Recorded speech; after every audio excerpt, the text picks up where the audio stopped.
Hi everyone, Dr. Justin Golston here.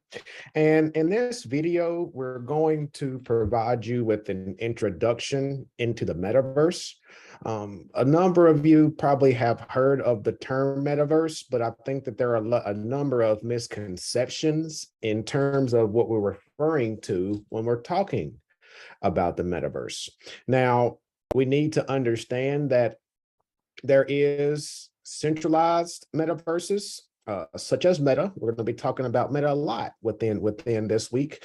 And then you have decentralized metaverses, which are metaverses built on the blockchain or on blockchains, if you will. There's multiple blockchains, just as there's multiple metaverses. Now, those people new to this Web3 space think that when I hear the term metaverse, they think of Meta, formerly Facebook.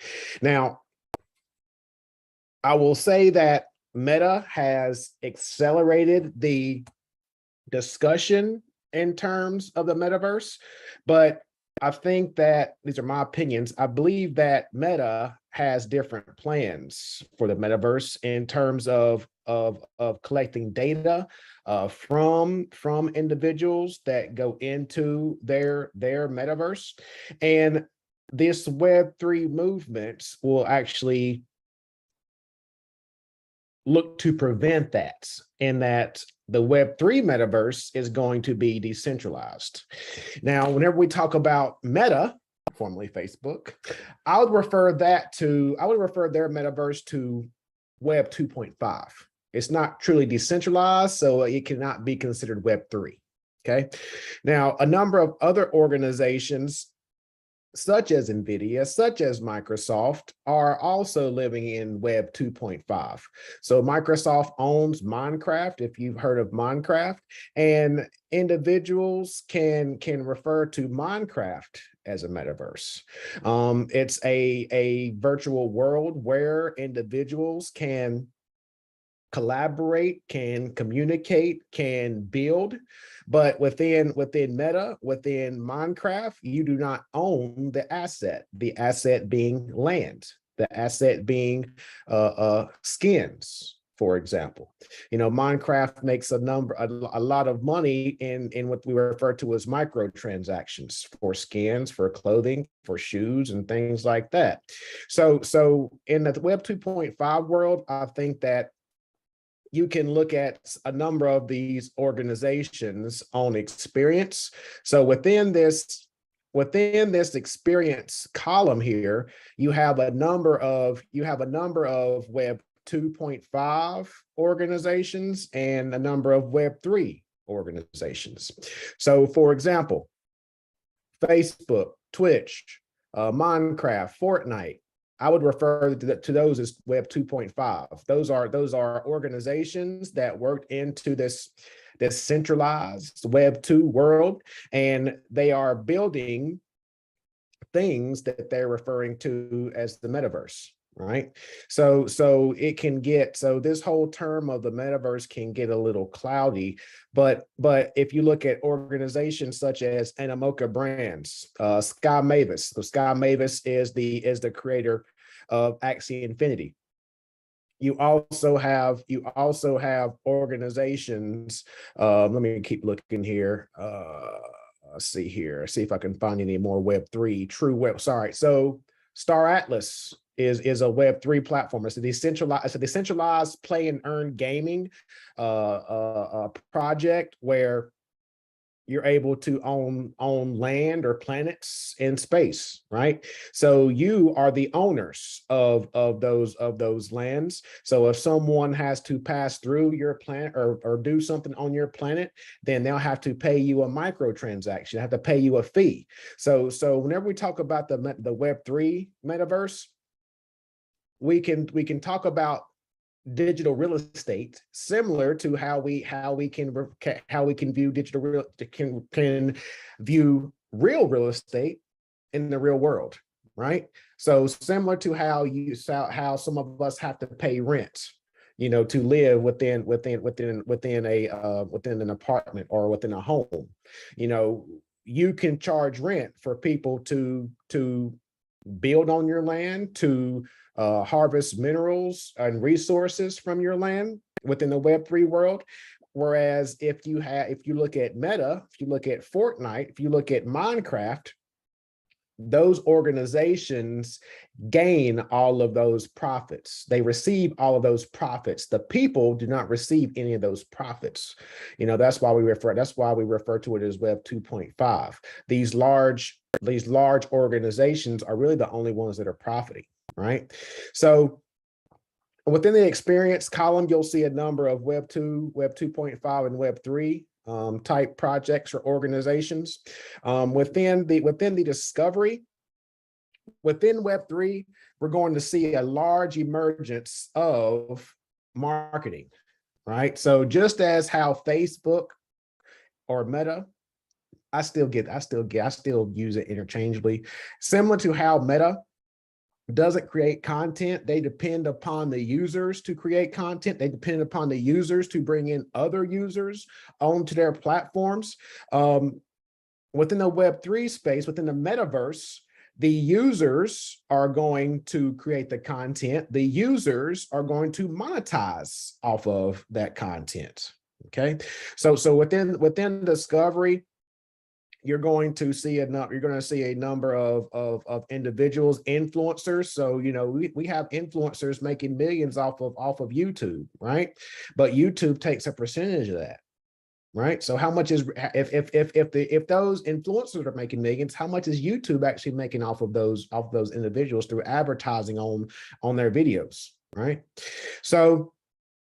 So the discovery is going to be one thing that is going to be important, and that is one of those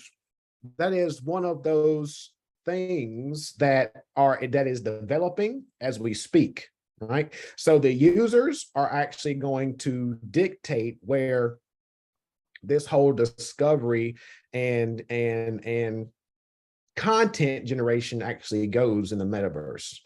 If you go to the creator economy, similar to what we refer to in the discovery, the users are going to create their own economy.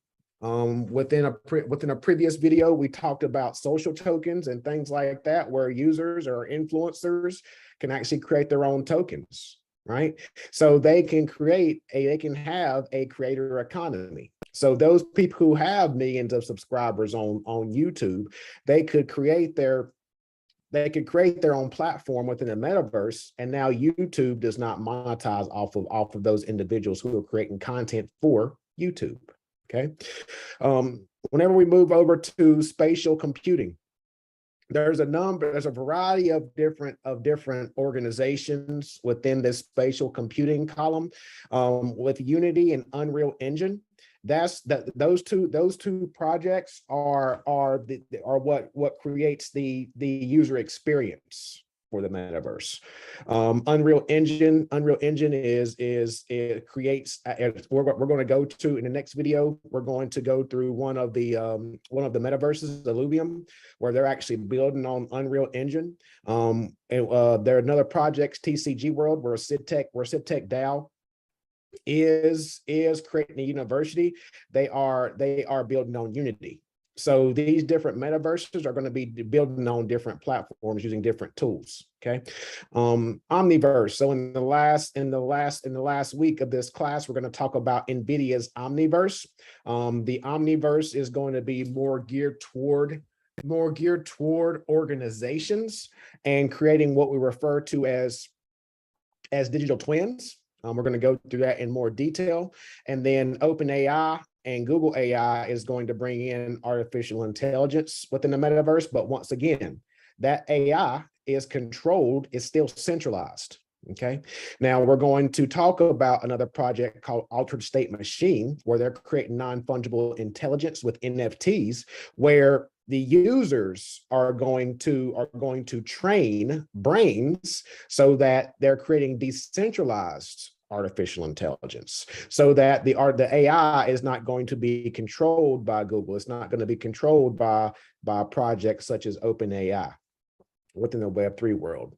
Within the decentralized column, my favorites. You still have some centralized organizations such as Microsoft in here, but in the decentralized, you have those decentralized blockchains such as Ethereum, such as Tezos, such as Polkadot, Algorand, and instead of organizations building on tools created by Microsoft, on tools that are created by Meta, you are actually building on a decentralized blockchain.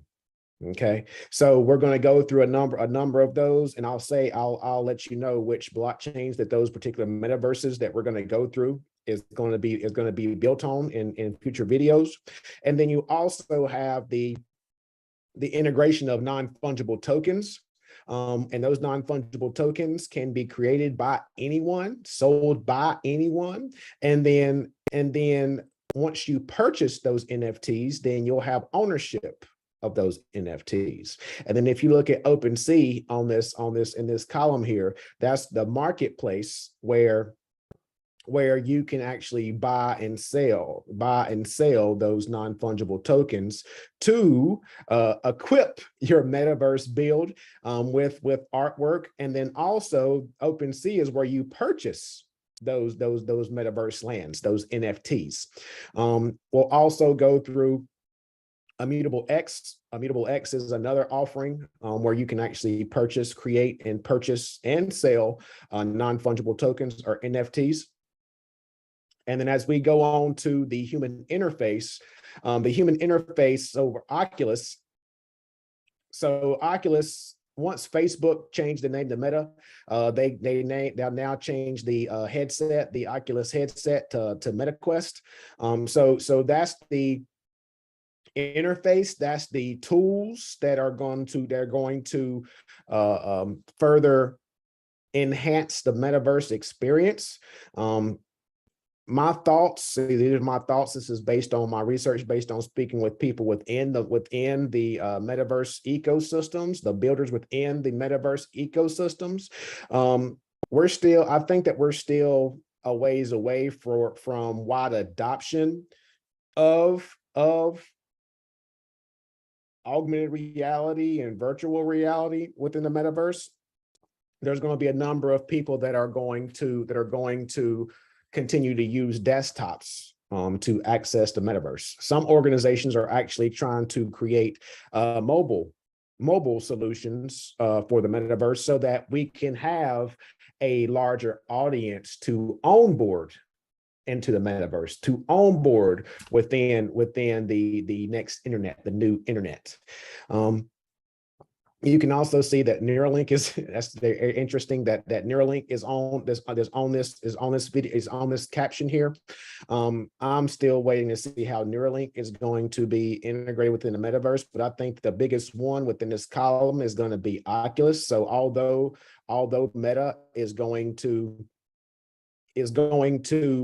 be a centralized metaverse, I'm still waiting to see how they are going to play with those decentralized metaverses that try to integrate their centralized hardware into their solutions, because they are indeed competitors. And finally, with infrastructure. So with infrastructure, we have Amazon Web Services. So some of these centralized metaverses, they have to store this data, store all this data somewhere, right? So Amazon Web Services is one place where these organizations are going to store their data. We're seeing more and more decentralized storage applications that are going to come into the Web3 space, so that we aren't dependent upon a centralized Amazon Web Services to store all of our data. Because within the metaverse, there's going to be a lot of data that's going to be collected, and it has to be stored somewhere. Okay, NVIDIA is another centralized organization where it's going to provide the hardware, the GPUs to power the metaverse. Again, it's going to take a lot of data for these metaverses. NVIDIA is still going, although NVIDIA is centralized, NVIDIA is going to have a large impact, a large play within the metaverse. So I didn't want to keep this introductory video too long. And in the next video, we're going to start going to a few metaverses. Until next time.